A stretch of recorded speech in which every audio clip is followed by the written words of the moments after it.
বাংলার রাজনীতি আপনাকে স্বাগত। দর্শক, আজকে একটা ভিডিও দেখাই, আজকে কলকাতার ঘটনা। ভিডিওটি দেখুন, তাহলে বুঝতে পারবেন।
দর্শক, ভিডিওটি দেখে কি বুঝলেন জানি না, একটু বিবরণ দিচ্ছি ভিডিও। কলকাতায় একটি রাস্তার উপরে কয়েকজন বিজেপির লোকাল নেতা, 2-3 মহিলা ছিলেন, একজন বৃদ্ধ ভদ্রলোক ছিলেন আর একটা জওয়ান ছেলে ছিলেন। একটি টোটোতে করে বিজেপির প্রচার করছিলেন, তাদের লোকসভার ক্যান্ডিডেটদের সমর্থনে বিজেপির প্রচার করছিলেন। কোনো ভিড় জমা যাচ্ছিল না, বাস রাস্তা দিয়ে মাইকিং করতে করতে যাচ্ছিলেন। হঠাৎ করে এক যুবক চড়াও হয় তাদের উপরে। টোটোতে বসা ওই মহিলা এবং ভদ্রলোককে মারধর শুরু করেন এবং তাদের তাড়িয়ে দেন। এই বিজেপির কর্মীরা 2-3 মিনিটের জন্য একটু দমে গেছিলেন। এই বিজেপির কর্মীরা তারা হঠাৎ আক্রমণে 2-3 মিনিট 4 মিনিটের জন্য একটু দমে গেছিলেন। তারপরেই হঠাৎ তাদের মনে হতে লাগলো যে আমাদেরও প্রতি আক্রমণ করতে হবে। তারপরে তখন যারা প্রতি আক্রমণ করতে শুরু করলো, ওই 4 জন ওইখন প্রতিবাদ করতে শুরু করলো। লাঠি নিয়ে, টাকার সঙ্গে যে ডান্ডাটি থাকে সেই ডান্ডাটি নিয়ে প্রতিবাদ করতে শুরু করলো। যে লোকটি মেরেছিল তাকে কয়েক ঘা মারলো এবং তাড়িয়ে তাড়িয়ে মারলো। তখন কিন্তু বোঝা গেল এই রাজ্যে বিজেপি কিন্তু ক্ষমতায় আসছে। মানুষ প্রতিবাদে নেমে গেছে। একজন সাধারণ মানুষ, কোনো নেতার দরকার নেই, কোনো নেতার উস্কানিমূলক কথাবার্তার দরকার নেই, একজন সাধারণ মানুষ প্রতিবাদে নেমে গেছে। তারা ভয় পায়নি এই মমতাকে, আজকে তারা ভয় পায়নি, তারা এই সরকারকে আজকে ভয় পায়নি যে তাদের নামে কেস হবে না কি হবে।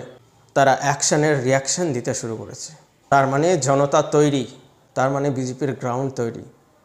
দর্শক, ইতিহাস বদলাতে সময় লাগে, বাস ইতিহাস বদলানোর সময় এসে গেছে। যেমন করে সিপিএমকে তাড়িয়েছিলেন মমতা, আজকে এই মমতাকে তাড়াবে জনতা। ভারতীয় জনতা পার্টির সমর্থনে এই জনতা এই মমতাকে তাড়াবে এবং প্রত্যেকটা গলির গুন্ডাকে ধরে ধরে এমন মার দেবে, তারা আর রাস্তায় বেরিয়ে এই বিজেপির পতাকা খুলে নেওয়া, বিজেপির প্রচার করতে না দেওয়া সমস্ত কিছু হেকড়ি বার করে দেবে। আজকে মিদনাপুরে একটা ভিডিও দেখেছি, যেখানে দেখা যাচ্ছে দেবাংশু বিজেপির পতাকা খুলে নিচ্ছে। ভাই, তুমি লোকসভার একজন ক্যান্ডিডেট হয়েছ, তোমার এই সাধারণ বুদ্ধিটুকু নেই যে নিজের পতাকার প্রতি যতটা সম্মান জানাতে হবে, অন্যের পতাকার প্রতিও ততটাই সম্মান জানাতে হবে, চাহে তাকে আমি ভোট দিই ইয়া না দিই।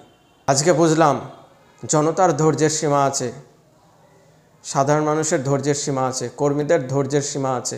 ধৈর্যের সীমার বাঁধ ভাঙতে চলেছে এবার। এদেরকে কেউ সাহস দেয়নি, এদের ভয়ে পিঠ ঠেকিয়ে দিয়েছিলেন দেওয়ালে। আজকে এরা নিজেদের লড়াই লড়তে শুরু করেছে। বারবার বলেছি আপনাদেরকে, কেন্দ্র থেকে এসে বিজেপিকে ক্ষমতায় বসিয়ে দেওয়া যাবে না এখানে, যতদিন না জনতা নিজে বুঝতে পারছে, যতদিন না জনতা নিজে ক্ষমতার দখল করছে। সেই সময় এসে গেছে। এখন আর কেন্দ্রের শক্তির দরকার নেই, এখন আর কেন্দ্রীয় বাহিনীর দরকার নেই। সাধারণ মানুষের হাতে যদি লাঠি থাকে তাতেই যথেষ্ট। সমস্ত শাহজাহানদেরকে দৌড়ে ঘর ছাড়া করে দেবে। দেখলেন তো ওই বুড়ো লোকটায় দাড়িওয়ালাকে কিরম থাপ্পড় মারলো। বাস দেখতে থাকুন, বাংলা ইতিহাসের নতুন অধ্যায় লিখছে আর আমরা ইতিহাসের সাক্ষী। দর্শক, ভিডিওটি কেমন লাগলো কমেন্টের মাধ্যমে জানাবেন। আর একটু উৎসাহবর্ধনের জন্য লাইক করুন, শেয়ার করুন, সাবস্ক্রাইব করুন। ধন্যবাদ।